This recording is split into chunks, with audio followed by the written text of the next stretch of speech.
Buenos días, estimados compañeros. Desde las oficinas de la Sociedad Médica del Hospital Civil de Guadalajara, Fray Antonio Alcalde, les saludamos. Les damos la bienvenida a quienes ya se han conectado para escuchar este interesante tema del día de hoy en esta sesión virtual, con un tema de novedad. Digo, la verdad es que estamos viviendo una situación especial, sobre todo en Jalisco, y no nada más en Jalisco, yo creo que en todo el mundo hemos escuchado las noticias donde ha habido conflictos epidemiológicos en Europa, en otros países de Sudamérica, y pues nuestro país no es la excepción. Tenemos como invitado el día de hoy a un buen compañero, amigo del Hospital Civil y experto en enfermedades epidemiológicas, que es el doctor Adolfo López Corona, quien el día de hoy nos trae el tema de novedad llamado Estrategias de Control de Dengue ante la expansión de las variantes del virus. La verdad, muy ad hoc con el problema actual que estamos viviendo, con la cantidad de personas que están sufriendo de esta patología, de esta enfermedad, y ahora sí, con el desconocimiento que hay de información sobre la enfermedad, aunque escuchamos mucho de dengue, al mismo tiempo desconocemos mucho de su conducta, de su comportamiento y de las complicaciones y el manejo que se debe dar oportunamente para evitar consecuencias. Quiero mencionar lo que son los datos curriculares del doctor Adolfo. Él es médico egresado de la Universidad de Guadalajara, es especialista y maestro en salud pública, doctor en ciencias de la salud pública, auditor en sistemas de gestión de la calidad ISO 9001-2015, es médico adscrito a la Coordinación de Epidemiología Hospitalaria del OPD Hospital Civil de Guadalajara, vicepresidente del Colegio Jalisciense de Salud Pública en el Consejo Directivo 2023-2025 y docente del Centro Universitario de Ciencias de la Salud de nuestra Universidad de Guadalajara. Además de esto, conocemos de la trayectoria, aunque él es muy joven, ya tiene bastante preparación, un currículum más amplio de lo que he mencionado. Es un buen compañero, amigo, inquieto. Sabemos de su participación en diferentes campañas, en brigadas, en temas asistenciales. Y digo, no dudamos de las competencias que realmente tiene nuestro compañero Adolfo López Corona. Por lo cual ya no me extiendo y quiero darle el uso de la palabra para iniciar con este tema interesante al doctor Adolfo. Bienvenido. Muchas gracias por estar atentos a este tema. Bienvenido, doctor.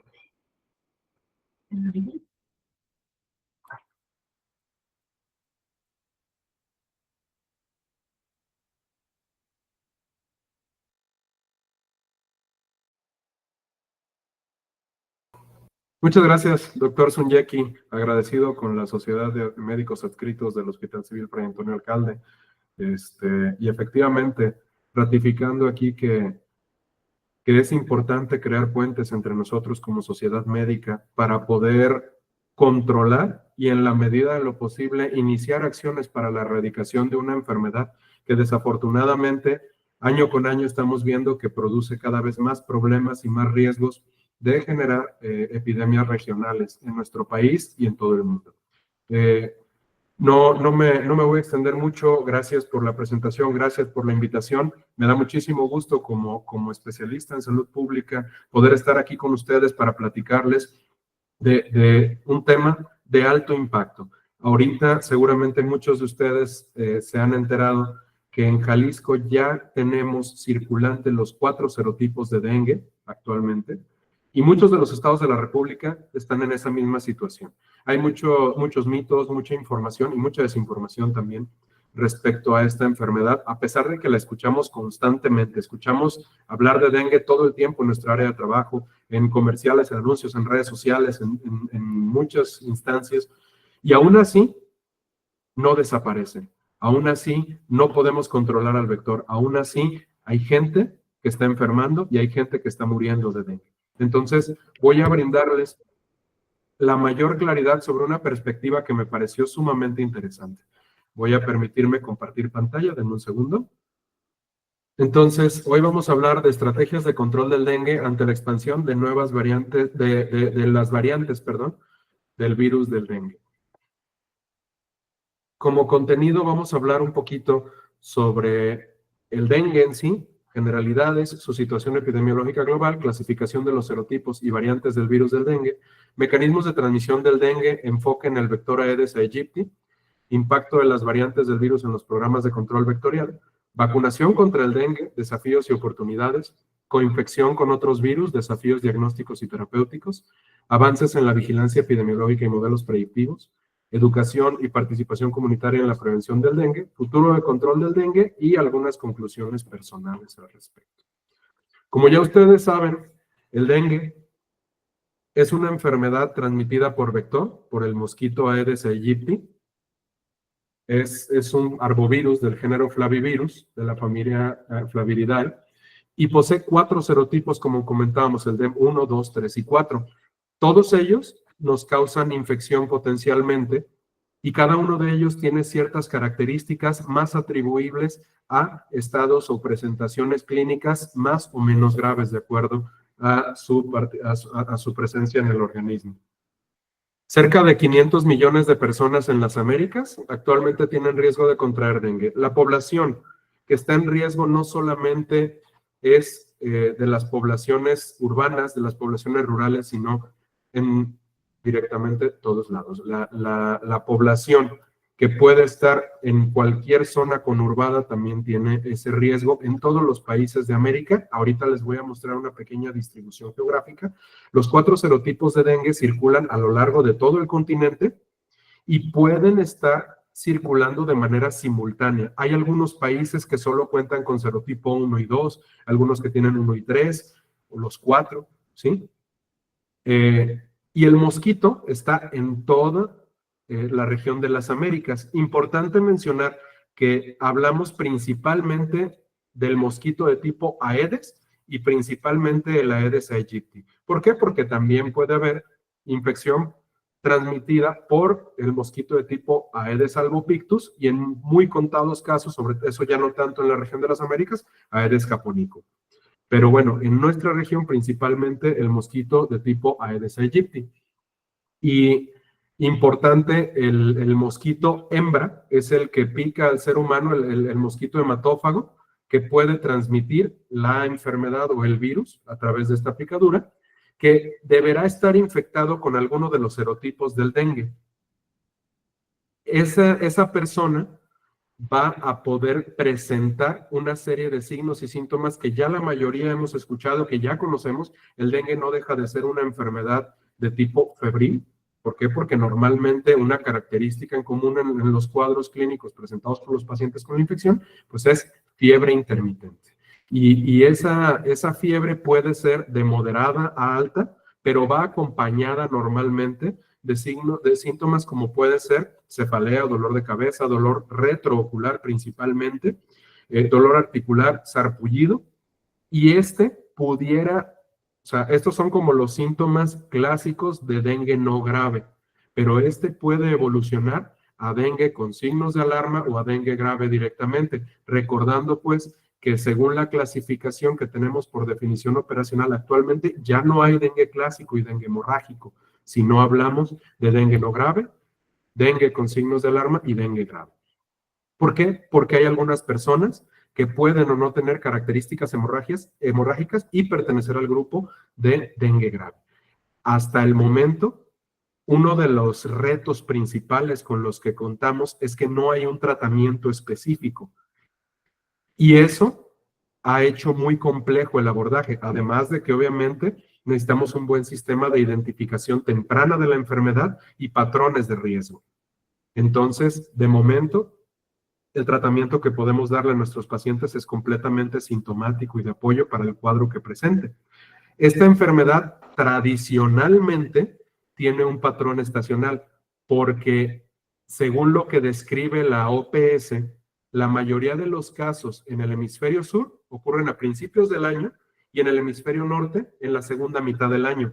Eso no descarta que, por ejemplo, en México, durante todo el año, prácticamente de manera ininterrumpida, presentamos casos de dengue en la población mexicana. Y ese es un problema muy fuerte, porque anteriormente decíamos, bueno, viene la temporada invernal, viene el frío, y ya no hay dengue. Hay menos casos, pero no deja de haber dengue. Y actualmente ese es uno de los graves problemas que estamos teniendo en la población. Por eso las campañas para la prevención de la infección o para controlar al vector, pues se han estado viendo fortalecidas por esta misma razón. En cuanto a la prevención comunitaria, perdón, requiere un enfoque intersectorial que debe de involucrar no solamente al actor político, a la autoridad en salud, sino que debemos, como profesionales de la salud, pero también como parte de la sociedad, de organización civil, de la sociedad civil organizada, mis vecinos, colonos, etcétera, debemos de participar en el control del vector. La apuesta máxima no es a tratar la enfermedad. Y eso lo comentaba hace un momento con el doctor Sunyeki antes de entrar a esta intervención, porque normalmente nosotros como médicos clínicos, como médicos en el área institucional, pues es importantísimo saber diagnosticarlo y saber abordar al paciente cuando tiene sobre todo manifestaciones que hacen prever síntomas de gravedad. Sin embargo, a nivel poblacional, para las grandes cantidades de gente que se infectan, lo más importante es el aspecto preventivo. ¿Cómo evitar que ese mosquito llegue a mi casa, a mi hogar, y tengamos el riesgo de que me esté picando? Seamos realistas y hagamos un ejercicio de autorreflexión. ¿Quiénes de nosotros no tenemos mosquitos en casa? La mayoría. ¿Y qué hacemos? ¿Qué tanto hacemos realmente por tratar de controlar eso? Muchos podrán decir, bueno, una cosa es lo que yo quiero y puedo hacer, y otra cosa es o sea, ese alcance que yo tengo. Para eso, evidentemente, es ese enfoque intersectorial, ¿no?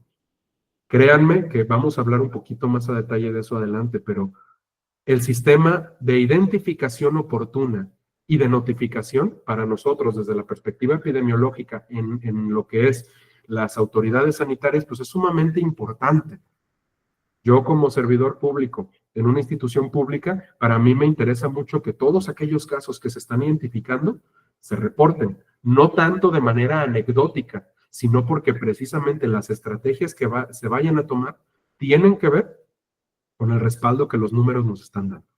Entonces, esto no directamente tiene que ver con que el sistema esté ocultando información, ni mucho menos, sino que lo que se pretende aquí es que las personas no se automediquen en casa, vayan a que se les dé atención, se identifique oportunamente la enfermedad, se le dé un buen manejo y evitemos una consecuencia fatal, y también nosotros como profesionales de la salud en el área de epidemiología podamos notificar estos casos para poder tener una información fehaciente. Yo les voy a presentar un poquito de la información oficial que maneja la OPS y la OMS para la semana epidemiológica número 31 de 2024, en donde ellos nos dicen, como pueden ver aquí en esta diapositiva, que para la semana epidemiológica 31 de 2024 hay un total de 67,776 casos sospechosos, 14,472 casos confirmados, o sea, un 21.4%, 476 dengues graves, 13 muertes, 0.019% de letalidad y 32 países con datos reportados. Para cada uno de ustedes les dejo la reflexión de si esa información es completamente o crudamente fehaciente con lo que la población presenta. Y como les digo, eso no solo tiene que ver con qué es lo que nos quieren presentar, sino con lo que estamos identificando y reportando. Y aquí también nos da indicadores de las semanas epidemiológicas, lo que es el acumulado de la semana 1 a la 31 de 2024, con 11,321,338 casos sospechosos que han sido estudiados, 6,010,361 casos confirmados, 15,461 casos con dengue grave, 6,303 muertes, 1.056% de letalidad y 48 países con datos reportados. Al menos esta es la información que nos arroja la OMS y la OPS, pero aquí podemos ver en esta nueva diapositiva un dato bien interesante. Dice, el número total de casos sospechosos de dengue a la semana epidemiológica 31 en 2024, en 2023 y el promedio de los últimos 5 años. Como pueden ver ustedes, la línea amarilla representa el promedio de los 5 años más recientes. La línea azul nos presenta los casos de 2023, en donde hubo un pico y un incremento de casos, llegó a la meseta y volvió a descender para la semana epidemiológica 29. Sin embargo, vean cómo para 2024 hay un crecimiento exponencial de los casos. Y claro que tenemos semanas en las que hay descensos importantes, pero nos hace saber que esta enfermedad va superando el promedio y este año en particular tuvo un crecimiento muy importante, en el cual, como podemos ver en esta nueva diapositiva, México, pues es uno de los países que tiene cifras ahí muy importantes. Nos dice este gráfico, número total de muertes y letalidad por dengue por semana epidemiológica en la región de las Américas para la semana epidemiológica número 31. Y ustedes pueden ver la letalidad, las muertes reportadas. Y cómo esta situación es algo que va en incremento conforme se ve el reporte de las semanas epidemiológicas. De hecho, para México nos está reportando un total de 6,636, en este caso, casos de dengue. Y les puse aquí señalado los países, que más casos tienen reportados. Consideremos, sí, un poquito la densidad poblacional de cada uno de estos países, pero México, pues es un país que tiene una densidad muy alta. Y vean cómo Brasil lidera nuestro listado con 26,573 casos. Posteriormente está México con lo mencionado, Honduras con una proporción de población inferior, pero que tiene unos casos de 8,303 y Guatemala con 4,271. De hecho, el segundo lugar es directamente Honduras. Hay un error. Entonces, pues no podemos descuidar. Vean este pequeño mapa en donde nos pone toda la región de las Américas y nos dice países con aumento o disminución de casos de dengue en la semana epidemiológica 31 para 2024. Y vean ustedes los únicos 2 países que no han reportado casos o que no cuentan con ningún caso, ¿sí? Que son básicamente Chile y Canadá. Fuera de eso, todos los demás países tienen casos y vemos ejemplos como Panamá con incrementos de casos reportados y algunos que, bueno, han tenido un pequeño descenso. Mencionar que este mosquito, el Aedes aegypti, necesita clima, o sea, condiciones ambientales, ¿sí?, ajustadas o adecuadas para que pueda reproducirse adecuadamente. Pero en toda la región de las Américas tenemos las condiciones suficientes para poder tener esa proliferación del mosquito. Obviamente, preferentemente va a requerir un clima cálido y húmedo para poder sobrevivir y reproducirse. Y Canadá y Chile comparten el hecho de que tienen lugares con clima frío en gran parte del año, lo que impide que, bueno, esto pueda seguir proliferando adecuadamente este mosquito. Chile, a pesar de que tiene zonas desérticas, a pesar de que tiene zonas más cálidas y templadas, suele ser un poquito más extremoso el clima en esas regiones y hay más limitante para la supervivencia de mosquito transmisor del dengue. Entonces, pues básicamente, todo el continente está en riesgo de proliferación y, por ende, transmisión de la infección. Ya acotándonos directamente a datos de México, bueno, pues aquí podemos ver para la semana epidemiológica 36 un reporte de cómo se ha estado comportando la enfermedad. Y vean ustedes cómo siempre está comparando la semana, lo que es 2023 con 2024. Vean en la gráfica de la derecha cómo la tendencia va más a la alta que en el año pasado, y no hemos llegado a una meseta, estabilidad y descenso, sino que esto sigue disparándose hacia arriba en cuanto a casos. En el indicador tenemos en la tablita dengue no grave, que para la semana epidemiológica 36 de 2023 había un total de 11,211 casos reportados. Pero para la misma semana, en 2024, hay un total de 34,301 casos reportados. Ustedes nada más noten la diferencia y el incremento exponencial de más del 300%. Dengue con signos de alarma para la semana epidemiológica 36 de 2023, 8,712 casos, y para 2024, 23,354 casos. Dengue grave en 2023, 588 casos, y para 2024, 1,926 casos. Dengue con signos de alarma más dengue grave en 2023, 9,300, y en 2024, 25,280 casos. O sea, son proporciones importantes. Y noten cómo, por ejemplo, las defunciones también han ido a la alza. O sea, todo va en consonancia. Y esto significa varias cosas, ¿sí? Que hemos fortalecido desde las instituciones públicas y las autoridades sanitarias en comunicación constante y un reforzamiento de los sistemas de vigilancia epidemiológica, sí hemos podido reforzar la notificación de casos de dengue, sí, pero también es una realidad que cada vez hay más y la tendencia sigue creciente en cuanto al contagio de esta enfermedad en nuestro país. De hecho, vemos la leyenda de abajo que nos dice el 40% de casos confirmados corresponden a Jalisco, Guerrero, Morelos, Michoacán y Veracruz. Estamos dentro. Estamos dentro y somos un estado sumamente importante con una cantidad grande de población que está en riesgo. Y aquí vemos, por ejemplo, la curva epidémica de casos de dengue entre 2023 y 2024, que va en consonancia también con lo que les estaba comentando anteriormente, cómo va en incremento, en ascenso, esta cantidad de casos en comparación con 2023, periodo en el que ya se había empezado a estabilizar en cuanto a los casos probables y casos confirmados. Nótese que ya empieza a aparecer que los casos confirmados empiezan a llegar a su meseta, pero eso en apariencia. Tenemos que seguir viendo a través de las semanas epidemiológicas cómo se va comportando esto. Hablando específicamente de Jalisco, también pueden ver ustedes ahí en la tabla cómo se presenta un incremento importante entre 2023 y 2024. ¿Cómo? Tiene congruencia con lo mencionado anteriormente en la tendencia nacional.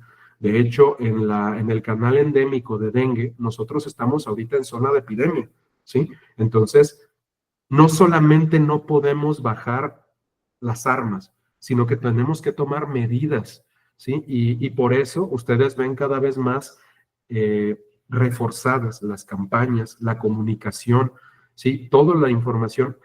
Mi recomendación para todos y cada uno de ustedes, porque sé que muchos tienen un nivel de incidencia importante, de impacto que puede tener en su zona de trabajo, en su casa, con su familia, que nos ayuden a visualizar esto como el problema que verdaderamente es. Y esto sin alarmismo, sin amarillismos, no. Está pasando esto y tenemos que intervenir todos. Todos tenemos algo que aportar. Si estamos actualmente en zona de epidemia, esto significa que en este momento es un punto álgido y clave para poder intervenir todos. Entonces, efectivamente, vean pues en la parte de abajo cómo algunos de los municipios se encuentran en esa zona roja más fuertemente, como puede ser Atoyac, Jalisco, Tolimán, Zapotitlán del Vadillo, Tuxthueca y, bueno, el resto de estados. Fíjense que incluso en la parte final de este informe nos dice qué serotipo es el que más ha estado afectando en cada una de las regiones. Y ahí ustedes pueden ver en el mismo mapa cuáles son, por así decirlo, las zonas más álgidas, más fuertes. Ahora bien, hablando de la clasificación de los serotipos y variantes del virus del dengue, como ya les decía, son 4 serotipos los que presenta esta enfermedad. El serotipo 1 y 2 son los que normalmente más están presentes en la población, es uno de los serotipos más comunes, el número 1 sobre todo, y normalmente es el que está como endémico en todos lados. Y es casi siempre el primer serotipo que suele infectar a personas donde hay dengue. O sea, en México es una zona endémica de dengue, Jalisco es una zona endémica de dengue. Normalmente esperamos que la mayoría de los casos inicialmente sean infectados con serotipo 1. pero también pudiéramos tener riesgo del serotipo 2, y aquí las cosas se ponen un poquito más peliagudas, porque es bien común encontrarlo en México, normalmente los más presentes serían el 1 y el 2, pero este es de los que puede causar formas más graves de la enfermedad, sobre todo en aquellas personas que se han infectado por otro serotipo. Entonces, si la primera infección normalmente de las personas podría ser con el serotipo 1, la siguiente ocasión, cuando a lo mejor me enferme con serotipo 2, hay mayor riesgo, y voy a platicar un poquito más de eso adelante, de presentar manifestaciones graves. El serotipo 3 es menos común, pero también es muy peligroso. Este suele llevar manifestaciones graves, sobre todo cuando hay coinfección con otros serotipos, cosa que sí puede pasar. Nada más para mencionarlo, que eso sí es importante. Y el serotipo 4 es el menos frecuente y es el de más reciente aparición aquí en nuestro estado descrito, en comparación con el 1 y el 2, pero no deja de ser un riesgo latente. Pues a final de cuentas, el hecho de que estén circulando los 4 serotipos versus que estuvieran solamente 2, no deja de ser más y más riesgo para la población. Y recuerden que pues en epidemiología el principal enfoque de estudio para nosotros pues es el riesgo en el que puede entrar la población.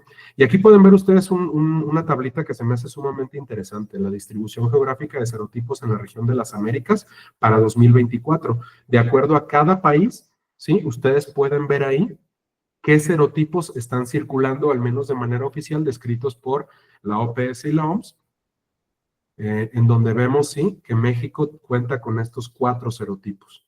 Y no solamente México, hay varios países. De hecho, el serotipo 1, el serotipo 3, o sea, en orden los estoy diciendo, el serotipo 2 y el serotipo 4 son los, o sea, son en esa orden la manera en la que más están presentándose a nivel internacional en nuestro continente. Respecto a la incidencia y serotipos identificados por PCR en tiempo real, por entidad federativa en México, ustedes pueden ver este mapita en donde Jalisco se encuentra ubicado como uno de los estados que tiene los 4 serotipos de dengue. Y nótese que varios de los estados aledaños, por lo menos, tienen otros 2 o 3 serotipos de dengue. O sea, la realidad es que toda la zona del Bajío de México, pues tiene ese nivel de riesgo importante. Ahora bien, en cuanto a las diferencias en la virulencia y sus implicaciones clínicas, hay mucha, como les decía, mucha información, mucha desinformación, muchos mitos, y es importante puntualizar algunos aspectos prioritarios. Cuando yo ya me he infectado en alguna ocasión de dengue, de alguno de los serotipos, suelo desarrollar, al menos descrito por la literatura, una inmunidad vitalicia por ese serotipo específicamente. Pero como les decía, si el serotipo 1 es el que principalmente infecta por primera vez a las personas, y yo desarrollo, sí, una inmunidad contra el serotipo 1, pero también me hago vulnerable para los otros tipos de serotipos del virus.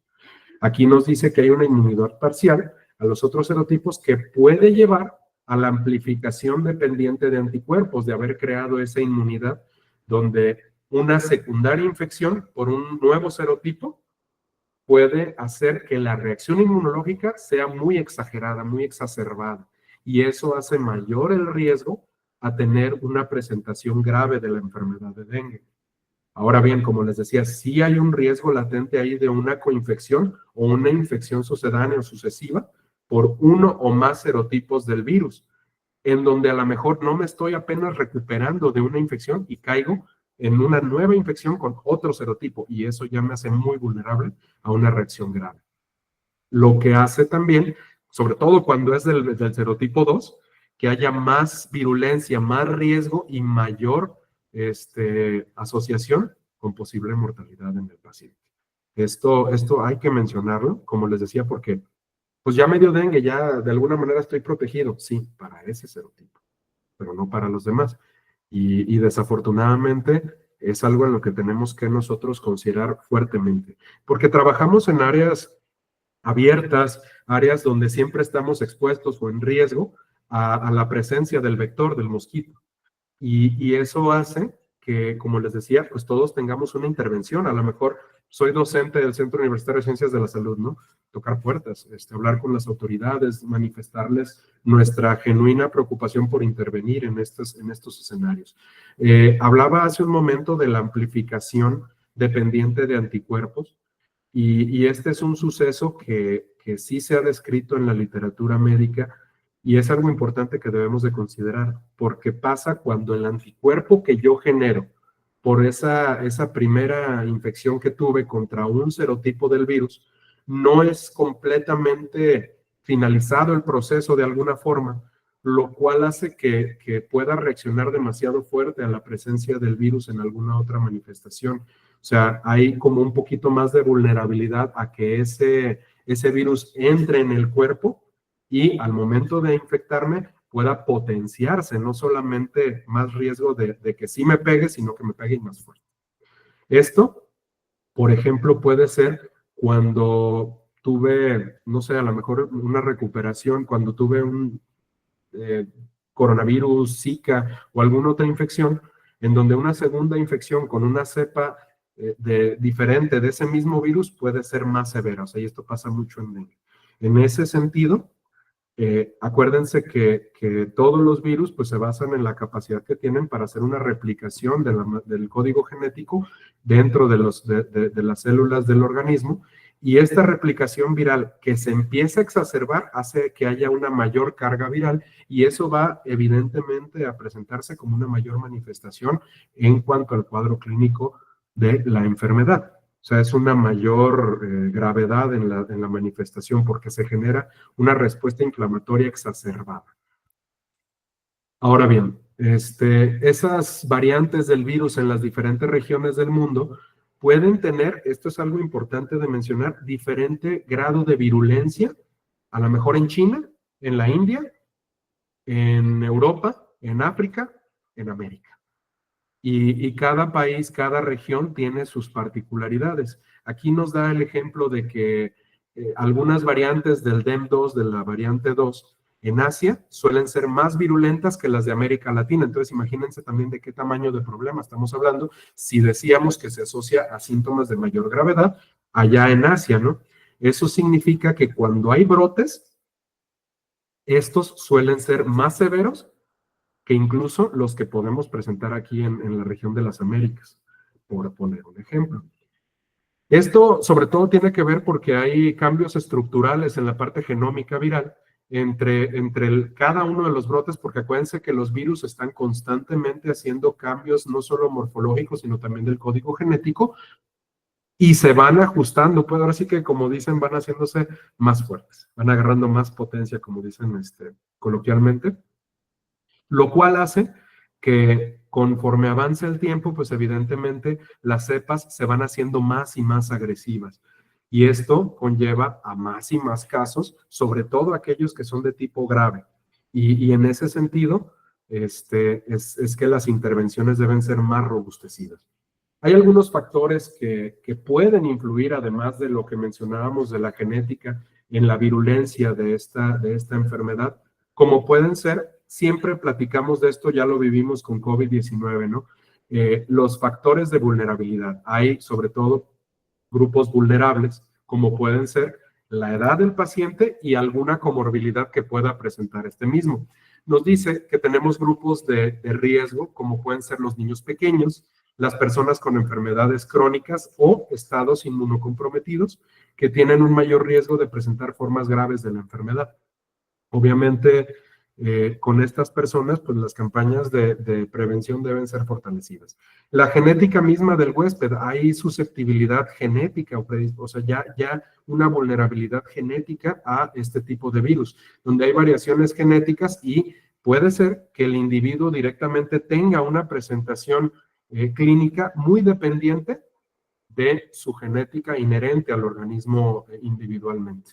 En ese sentido, si a lo mejor soy susceptible y da la casualidad que me enfermo del serotipo 2, que está más vinculado con dengue grave, pues hay un mayor riesgo de que las manifestaciones estén ahí presentes. ¿Cómo saberlo? Bueno, yo debo de conocer un poquito sobre mi historial médico y tener como esa esa atención de no automedicarme, atenderme y sí saber si tengo o no una enfermedad como lo es dengue. Esto es importantísimo. Y reconocer que desafortunadamente como sector médico a veces pecamos de omisos, en el sentido de que, bueno, pues ha de ser dengue, pero pues el dengue no mata, el dengue sí mata. Y la otra es, bueno, pero yo sé cómo tratarme en dado caso, yo sé cómo identificar riesgo. A lo mejor sí, pero hay casos a veces en los que no. Y ahí es donde debemos de saber reconocer esa parte y atendernos todos, población general, profesionales de la salud, debemos de poner el ejemplo. Y en cuanto a la carga viral, como les decía, mayor exposición a cargas virales de la enfermedad, evidentemente hay mayor riesgo no solamente de la infección presentarla, sino también de manifestaciones graves de la misma. En cuanto a los mecanismos de transmisión del dengue, el enfoque está directamente en el vector. Y aquí no me quiero detener mucho, pero sí comentarles que esto es importante que lo tengamos siempre presente nosotros en nuestras casas. Hay fases para que el mosquito esté ya totalmente listo para poder transmitir la enfermedad. Como les decía, el mosquito hembra pone huevos en recipientes con agua y hay un mito muy curioso que debemos desbancar. No es en agua estancada, no es en agua sucia. Normalmente sí agua estancada, pero agua limpia, agua que se queda durante días. O sea, su predilección no es el agua sucia, en la que se quedan los huevos o en lo que proliferan los huevos del mosquito, sino en agua estancada, preferentemente limpia. Esos huevos que pone, cuando están cubiertos de agua, las larvas a los pocos días suelen salir del huevo. Algunos pueden llegar a durar meses dependiendo de las condiciones de humedad o que sea más adecuado el ambiente en el que esté. Y ese huevo eclosiona y se convierte en una larva. Esa larva vive directamente en el agua, ¿sí? Que es lo que nosotros vemos ahí que dice, el maromerito ahí. Pues ahí hay que tener mucho cuidado con nuestras plantas acuáticas, con las llantas, con las cubetas, etcétera. Porque se transforman en pupas, que ya es una fase previa al mosquito, en pocos días. Describe la literatura aproximadamente 5 días. Y las pupas, ya que viven en el agua, en 2 o 3 días ya se pueden convertir en mosquitos que vuelan. Si se fijan, aquí hay algo importante que mencionar. Tenemos varios días para intervenir y para poder desechar todo ese montón de insectos potenciales que van a salir desde nuestra casa. Factores ambientales que ayudan, pues la temperatura, la humedad y las precipitaciones. ¿Cuándo sabemos que hay más mosquito? Cuando hay temporal de lluvias, cuando está más húmedo, cuando la temperatura es un poquito más cálido o húmeda directamente. Entonces, debemos de promover, erradicar en la medida de lo posible esos factores de riesgo. Por eso, en la región de las Américas se ha convertido en un problema cada vez más ascendente, porque el cambio climático está ayudando a la proliferación del vector del mosquito. Entonces, expande su rango geográfico. Hay zonas de México en las que decían, aquí que va a haber dengue, por ejemplo, en Estado de México, en Ciudad de México, en Puebla, que decían, aquí casi no hay dengue porque pues está más alto, hay más frío, etcétera. No, y ahorita ya eso ya, debido a este cambio climático, ha ido cambiando conforme avanza el tiempo. Antes había zonas que no eran endémicas para el dengue y ahora ya son completamente. Y tiene que ver con ese cambio de temperatura, con esos cambios extremos que hemos estado atravesando a través de los años. En ese sentido, pues hay programas y hay acciones que se hacen desde los escenarios más altos gubernamentales, como generación de políticas sanitarias que se van aterrizando en diferentes programas de salud, en las que intervienen sector salud y también la población. El impacto debe ser alto, pero para eso tenemos que conocer qué es lo que debemos hacer. La OPS aquí, por ejemplo, en este programa de Unidos por la Salud, nos da 10 pasos para protegernos del dengue y son acciones sencillas. El problema es que todos hiciéramos acciones sencillas para que realmente tenga un impacto, ¿no? Le apostamos mucho a lo que transsectorialmente podemos hacer. Nos dice, número 1, cubrir bien depósitos de agua, cepillar con agua y jabón paredes internas de barriles y toneles para mantenerlos también tapados completamente, desechar los neumáticos en desuso para evitar abandonar a la intemperie cualquier cosa que pueda ser un recipiente de agua estancada, eliminar recipientes que estén al aire libre y puedan acumular agua, limpiar canaletas, desagües y depósitos del aire acondicionado, por ejemplo. ¿Cuántos de ustedes tienen aire acondicionado en sus trabajos, en sus casas, en donde interactúan diariamente? ¿Y con qué periodicidad realmente hacemos una limpieza de las canaletas, del desagüe? Vemos que los filtros estén adecuados. La verdad es que no siempre lo hacemos adecuadamente. Proteger las puertas y ventanas con malla mosquitera, con alambre, con alguna otra cosa, protecciones. Que vaciemos y limpiemos cada semana la bandeja externa del refrigerador. ¿Cuántos de nosotros hacemos eso? Cambiar el agua de floreros y platos de macetas una vez a la semana, lavar al menos una vez a la semana bebederos de mascotas, vaciar y mantener secas piscinas que no se usan. Y esto no solamente en nuestra casa, sino en nuestro entorno. Y tenemos una serie de programas, como les decía, de políticas que se están haciendo. Estas son algunas de las que tiene Jalisco y México para poder tratar de contener el impacto que tiene. La realidad es que es difícil llegar a transmitir adecuadamente el mensaje para toda la población, pero toda la población debe de saber el riesgo al que estamos expuestos. Y esa es otra cosa, no sé si estarán de acuerdo conmigo, pero cada vez hablamos más de que el mosquito es resistente a todo, ¿sí? Al clima, a las condiciones que le vamos quitando, pero él quiere estar empecinado ahí cerca de nosotros, y en este caso al insecticida, porque el mosquito cada vez es más resistente al uso de insecticidas. También ellos van evolucionando de alguna forma. El mosquito desarrolla enzimas que descompone y neutraliza el insecticida antes siquiera de que pueda hacerle un daño real a su sistema nervioso. Va haciendo modificaciones genéticas que hace que sea menos sensible al insecticida. Muchos de ustedes seguramente habrán dicho, yo me pongo el antimosquitos, el insecticida, lo que sea, y de cómo se me acerca el mosquito. Bueno, primero, comentar, no nos ponemos insecticida, nos ponemos repelentes. Y los repelentes nos ayudan solo a repeler, no a matar. El insecticida, muchos de ellos ya no son completamente funcionales para matar al mosquito.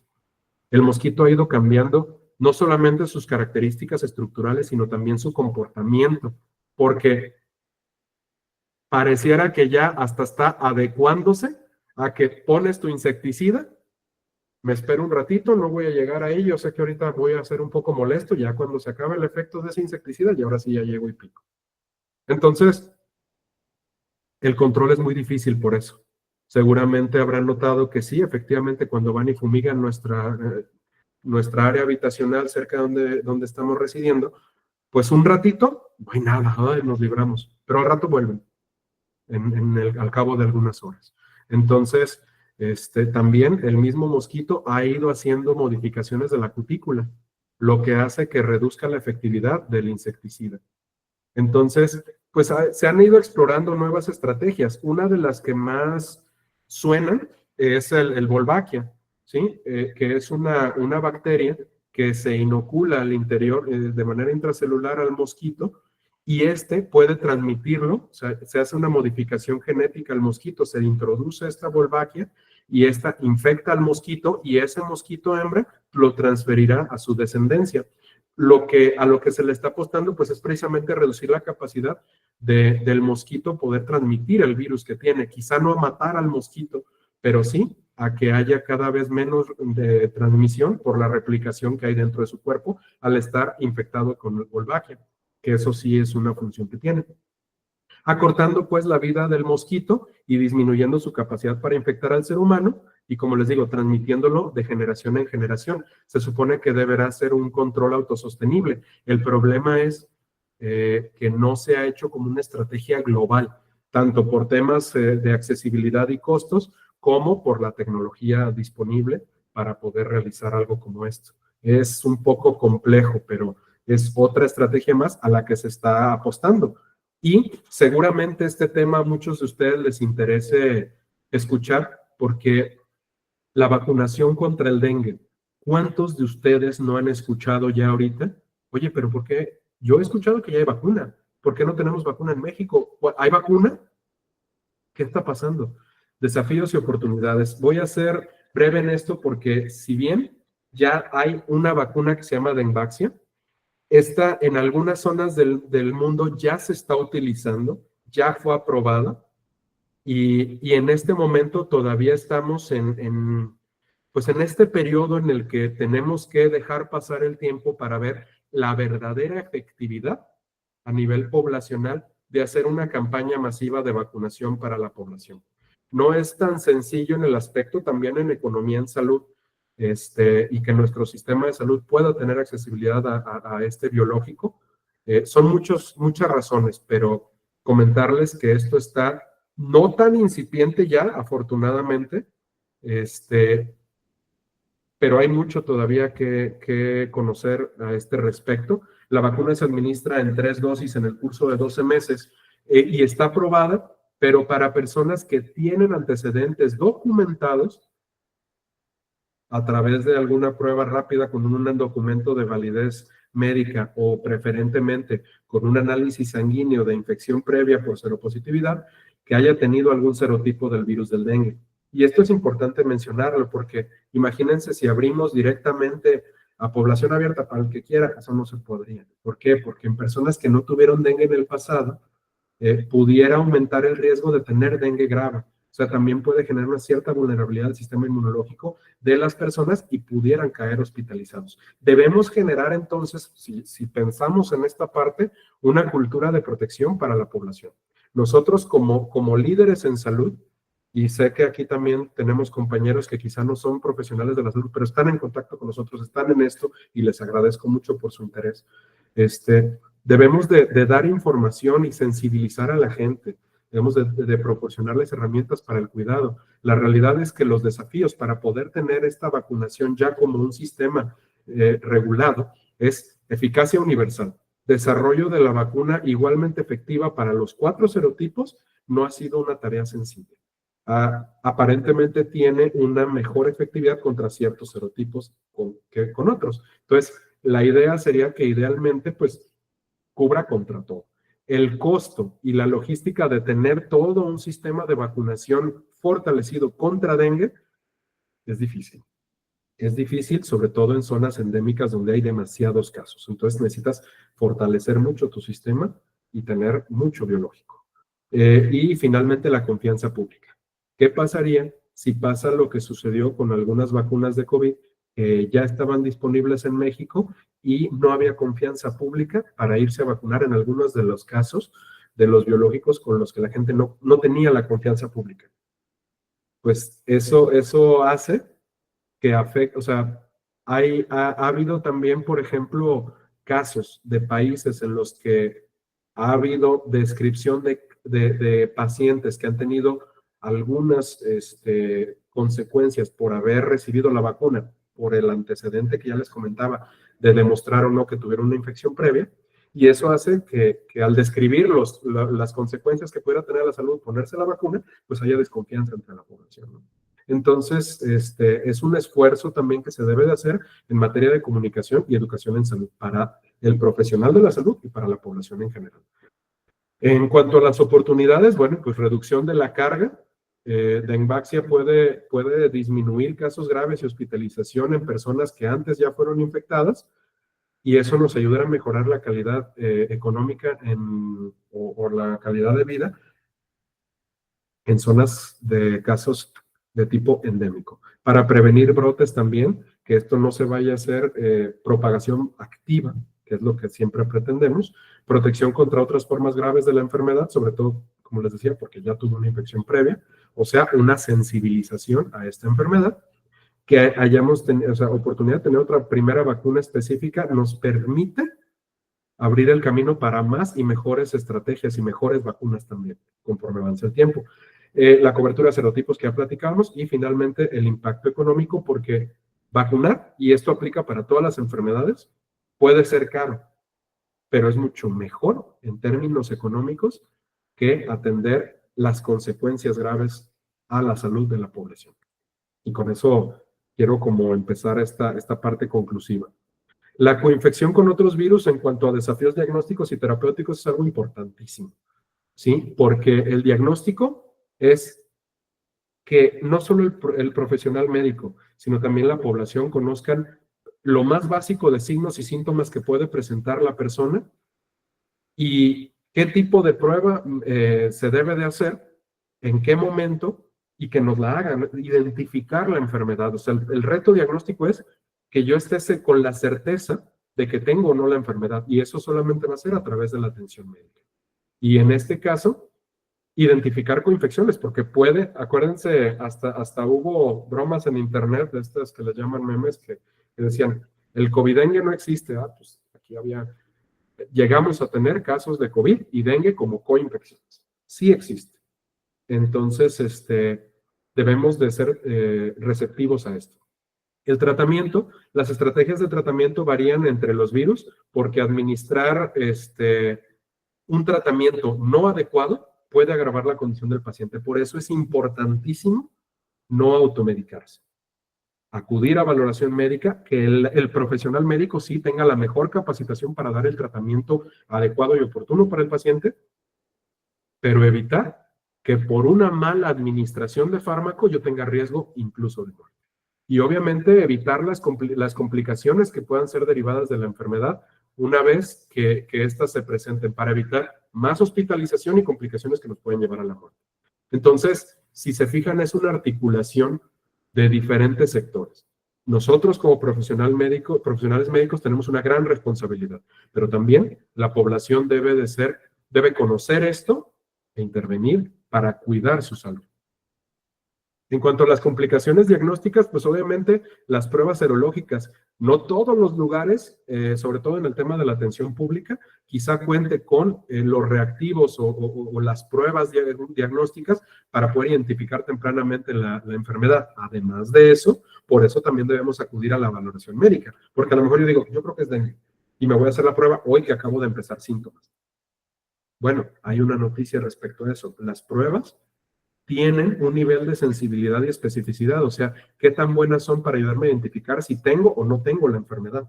Y eso depende mucho de los días, o sea, de cómo se ha presentado la historia natural de la enfermedad, cómo el cuadro clínico va evolucionando y yo debo de, como médico, saber asesorar a mi paciente para ver en qué momento es oportuno para evitar falsos positivos o falsos negativos. Falsos positivos o negativos.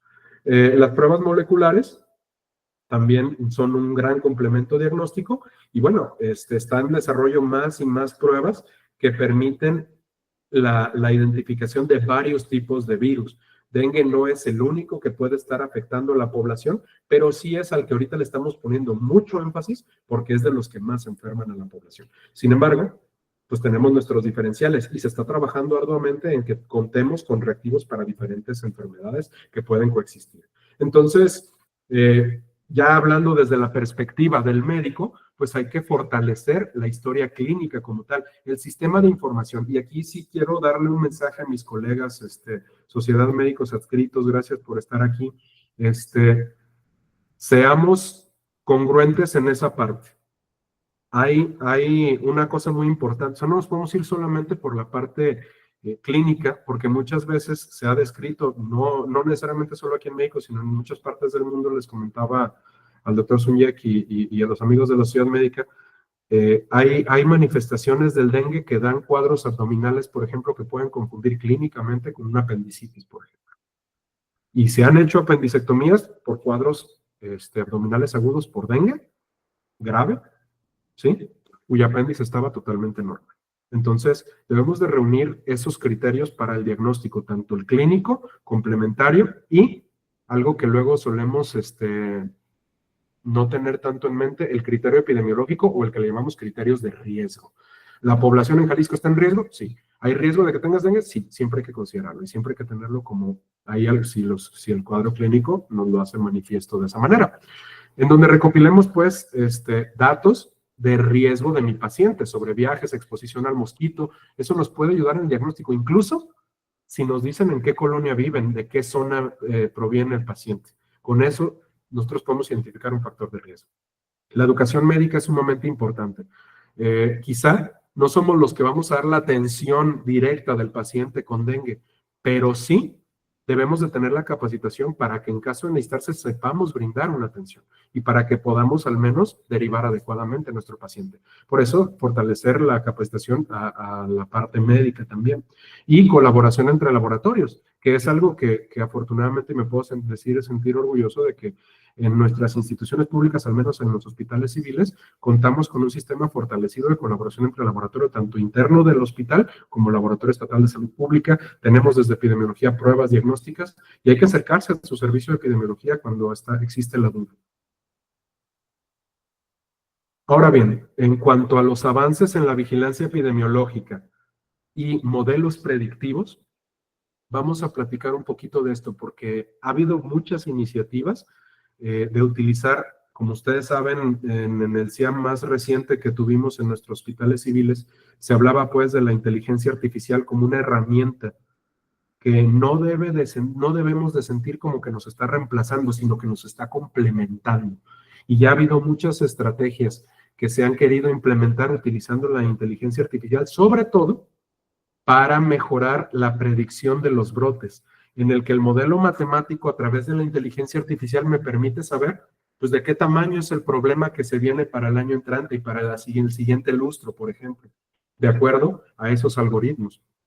Y yo puedo decir, desde 2024 yo ya puedo saber cómo va a estar 2028 más o menos para poder ir creando las estrategias e intervenciones, cuáles son las zonas de mayor riesgo, dónde se presentan los reportes, las notificaciones, etc. En Brasil y Colombia, por ejemplo, ya se han utilizado algoritmos de aprendizaje automatizado para modelar la propagación y alertar sobre brotes inminentes, esto sobre todo para llegar a ciertas zonas urbanas, pero también rurales, a tiempo y tratar de hacer campañas de erradicación del vector antes de que empiecen los casos y la propagación activa. Eso es algo que la prevención siempre va a ser muy importante. Y hay algunas otras, ¿no? Tenemos análisis de datos masivos, modelos predictivos, los algoritmos de inteligencia artificial. Ahorita está en una tendencia muy importante los análisis geoespaciales. ¿Por qué? Porque, como les digo, si lo que queremos desde la epidemiología es identificar el riesgo, pues el simple hecho de saber dónde vives, como les decía, pues es un factor. La predicción de comportamiento del vector de acuerdo a los factores ambientales. Esto también va a conectar entonces con los sistemas de monitoreo ambiental, los cuales nos van a ayudar a prever, de acuerdo a las condiciones climatológicas ambientales, de qué tamaño puede ser el problema. La integración de datos multimodales a través de diferentes fuentes o las plataformas de predicción en tiempo real. Así como también los sistemas o sea, la implementación de tecnologías de monitoreo en tiempo real en la práctica médica, que esto también es una herramienta que nos puede ayudar mucho a los profesionales médicos. Por ejemplo, sistemas que informan sobre brotes y condiciones ambientales, herramientas, o sea, por ejemplo, todas estas funciones que ustedes pueden ver aquí son cosas que en muchas unidades de epidemiología a nivel nacional se están implementando y la información normalmente viene desde la epidemiología. Pero este mapeo, esta vigilancia epidemiológica, estos sistemas de notificación y de información nos permiten que el médico de la atención y la población tengan el conocimiento, la información que necesitan y también la vinculación. Ven, por ejemplo, en el último punto, las redes entre hospitales y organismos para mejorar la respuesta. ¿Por qué? Porque a veces pasa que me derivan a un paciente de otra institución en donde a lo mejor rebasó la capacidad de atención y le dieron prioridad a la manifestación clínica sin poner de base un problema como lo puede ser dengue y uno pierde un poquito de tiempo en rastrear, no me mandan toda la información, qué sé yo, ¿no? Esa red entre hospitales pues se ha ido fortaleciendo con el tiempo. Y bueno, desde las autoridades sanitarias, como también iniciativas, como lo es esta charla de la Sociedad Médica, a la que nuevamente me permito agradecer por esta invitación, pues nos permiten, al menos a los que nos dedicamos a esto, tratar de propagar un poquito el mensaje evangelizador, ¿no? De cuidémonos y a nosotros mismos y a los demás en estos tiempos de dengue. Obviamente, para este fin es importantísima la educación y la participación comunitaria. O sea, para poder prevenir no hay otra cosa a la que más le podamos apostar. Las estrategias educativas son, sobre todo, en las más importantes, colaborativas, como les decía, entre instituciones, el sector público, privado y también la sociedad civil organizada, para concientizar sobre el dengue, identificar adecuadamente al vector prevención y control del criadero, autocuidado y vigilancia de signos y síntomas, uso de tecnologías de información y la participación comunitaria, que son los 6 principales factores. En donde obviamente queremos que se involucre el personal médico en programas de concienciación y control regional y local, a través de charlas, talleres educativos, capacitaciones en los casos de dengue, porque es importante que también los becarios, por ejemplo, de las instituciones educativas, pues sepan identificar, derivar y atender, que sean promotores, seamos todos promotores locales, como les decía, en nuestro trabajo, en nuestra casa, en nuestra familia, etcétera. Y que también aquellos que cuentan con el liderazgo y el conocimiento o que tengan esa línea de investigación, pues se les permita introducirse como asesores para el sector gubernamental, el sector que toma las decisiones, porque cada vez más se ha visto beneficiado pues este sector en el sentido de que la gente quiere participar. Y eso es importante, que se les dé la oportunidad de hacerlo. Yo creo que vamos avanzando bien en ese sentido. ¿Cuál es el futuro del control del dengue? ¿Qué innovaciones y proyecciones hay? Bueno, pues vamos platicando brevemente de esto. Epidemiológicamente, a largo plazo, hay una pregunta que yo creo que todos debemos hacernos. ¿Se puede? ¿Es posible erradicar el dengue? O sea, como lo dice ahí el texto, ¿no? Es algo difícil de responder. Se puede, pero es un objetivo que parece utópico para muchos países. Es muy ambicioso. No es imposible, esa es la parte importante. Se puede, pero el desafío es complejo porque no solamente se atiende a los casos de enfermedad. Se tiene que ver desde el vector, desde el nacimiento y la proliferación del vector, la transmisión, la adaptación y en sí las características propias del virus en donde tenemos que intervenir. Y para esto, pues obviamente, les digo, en orden de prioridad, pues queremos ir primero y antes que nada sobre el vector. A tratar de fortalecer por vacunación, es algo que en un futuro, yo espero no muy lejano, ya podamos estar hablando de ese acceso universal para la vacunación de dengue. Es algo que nos gustaría mucho. Tenemos que esperar los tiempos que se necesiten, pero ya es algo que está cada vez más tangible para todos. Tecnologías y predicción, así como la vigilancia epidemiológica, eso es sustancial. Atención a las personas que lo requieran, identificación de casos, reporte y poder predecir cada año cómo se va a comportar la enfermedad para que todos podamos participar. El impacto del cambio ambiental, que eso es algo que por desgracia cada vez está viéndose más irreversible, entonces entender que si ese cambio climático va a seguir golpeando a nuestro mundo, pues así lo hará también los casos. Y finalmente, pues las coinfecciones y desafíos diagnósticos, que es parte de lo que hemos venido platicando. Entonces, no podemos garantizar, en tantos años no pongamos una temporalidad, pero sí un objetivo claro. Nuestro objetivo es una erradicación o un control de esta enfermedad. Sí podemos reducir significativamente los casos de dengue, y esto no es a corto plazo. Eso es también algo que a lo mejor nos pone como más con la inquietud, la incertidumbre, ¿no? Porque esto no va a ser de la noche a la mañana, pero participando todos, seguramente vamos a poder hablar de esta enfermedad con una perspectiva más anecdótica si todos hacemos nuestra parte. En ese sentido, me permito dar unas pequeñas conclusiones, porque la erradicación del dengue así total, pues es muy compleja y va a requerir de mucho tiempo y mucho esfuerzo de parte de todos nosotros. Pero se han visto avances significativos, hay avances, hay cosas que nos hacen prever un futuro menos incierto que el que tenemos actualmente, porque sí va a haber una reducción significativa. No es algo que nos preocupe, nos estamos ocupando y queremos que todos sean partícipes. Aquí, con esto no hay de que yo sé todo, yo me siento experto y consúltenme a mí si quieren saber. No, todos debemos de participar, todos debemos estar en el mismo canal. Entonces, en las próximas décadas, probablemente la siguiente generación le tocará seguir liderando esto, pero el éxito va a depender de qué tanto nos vemos involucrados todos. Sector educacional, que tengamos nuestras vacunas, uso de las tecnologías adecuadamente y saber utilizar nuestro conocimiento médico con enfoque de riesgo. Eso sería todo de mi parte en esta intervención de hoy. Espero que haya dado una perspectiva interesante para ustedes. Traté de poner temas que puedan ser no lo que vemos todos los días, pero si se necesita, hay que ampliarlo. Y las veces que sea necesario, sepan que cuentan conmigo. Ahí estamos en la coordinación de epidemiología para lo que se ofrezca. Les mando un cordial saludo a todos. Muchas gracias, doctor Adolfo, por tu excelente presentación. Ahora sí que una información muy detallada, muy completa. Agradecidos con tener información que posiblemente creíamos dominar, pero realmente no la conocemos. Va a ser una batalla complicada, como lo has dicho, y hace un momento decíamos, pues si el mosquito existe desde los dinosaurios, ahora sí que erradicar ha sido difícil, ¿no? Pero bueno, yo creo que un consenso general, un apoyo interdisciplinario va a ser importante para lograr un control y una prevención más adecuada.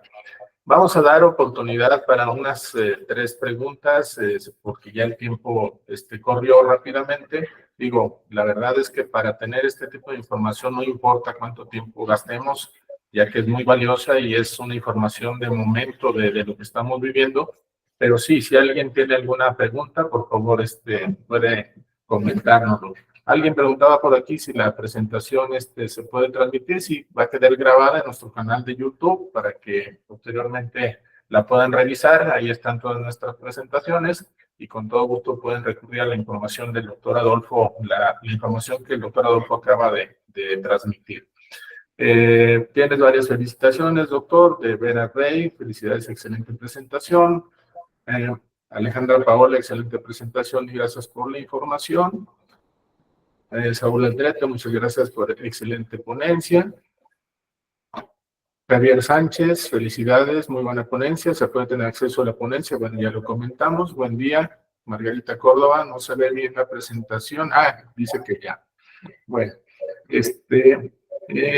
hay una pregunta que dice, ¿sabes si en medicina preventiva del Hospital Civil aplican vacuna y al cuánto tiempo debe de haber tenido dengue para poderse aplicar? En este momento no tenemos una campaña de vacunación activa contra dengue en México. Hay que saber eso. Esta información que les proporcioné sobre la vacuna es algo que de momento estamos en espera de que a través de COFEPRIS y las instancias internacionales nos llegue a México y que probablemente ya el sector gubernamental nos dé luz verde para poder empezar con este proceso. Pero tengan por seguridad que un hospital como el Civil de Guadalajara, una vez que esto empiece, pues estaremos bien puestos para poder apoyar a la población con esto. Muy bien, muchas gracias. ¿Alguna otra pregunta? Dice Ángel Edgardo, muchas gracias, excelente explicación. Aquí ya enviamos la liga para que puedan visitar la página de YouTube con la presentación. Y pues si no hay más, agradecemos mucho al doctor Adolfo López por esta excelente presentación. Dice Marlene Ruiz García, una presentación muy completa. Los casos de dengue y embarazo han incrementado con ingreso en fase de choque. ¿Esto tiene alguna correlación con los datos epidemiológicos, doctor? Sí. Hemos tenido casos de embarazo y dengue grave, efectivamente, y la realidad es que sepan ustedes que los sistemas de notificación son muy estrictos en relación a casos de población vulnerable como son las mujeres embarazadas. Entonces, normalmente, cuando están en las plataformas oficiales, es muy raro que no sea fehaciente esa información, ¿eh? O sea, sí es congruente con el dato epidemiológico. Normalmente esos casos sí van a estar ahí presentes en los sistemas de notificación. Y no es tanto que los casos de personas embarazadas con dengue grave estén incrementándose, sino que pues el dengue sigue en toda la población. O sea, no por ser un grupo específico. Claro que nos interesa cuidar sobre todo a los grupos más vulnerables, pero esto sigue creciendo exponencialmente en cuanto a casos, como más o menos se los había platicado. Entonces, saber y considerar que todos estamos expuestos, todos tenemos un riesgo para tener la enfermedad, para presentar una manifestación grave, ¿sí? Sobre todo aquellos que ya comentamos que hayan tenido alguna infección previa por algún serotipo. Entonces, sí, simplemente decir, hay que saber qué signos y síntomas identificar, cuáles son los patrones que pueden predecir una clínica de gravedad para poder ir a atenderme. Y la atención médica es clave en esta parte. Bien, y una última pregunta. Gracias, doctor. Dice Vera Rey, si se nos hizo prueba rápida y salimos positivos, se tomó muestra por servicio de enfermedades emergentes, ¿cómo pedí o a decir cómo puedo saber el resultado de serotipo? Normalmente, si la prueba fue una prueba rápida, la que le hicieron en cualquier unidad médica, no vamos a poder saber el serotipo. Estas solamente se dan por PCR en laboratorio. Entonces, seguramente, si les tomaron una prueba que se manda al laboratorio, a lo mejor ahí sí pudieran conseguir el dato acercándose a la unidad en donde se les tomó la prueba. En caso de haber sido una prueba rápida, no podemos tipificarlo. Bien, pues muchas gracias, doctor, por esta participación que tuviste con Sociedad Médica. Esperamos verte de nuevo con algún otro tema novedoso o de importancia para nuestro ámbito social y eres bienvenido siempre. Muchas gracias, al contrario, agradezco la invitación y el tiempo. Agradecemos a todos por haberse conectado y nos vemos próximamente con nuevas sesiones académicas de información importante. Gracias, que tengan excelente día. Saludos, doctor Miguel Flores Tinajero también. Saludos, doctor.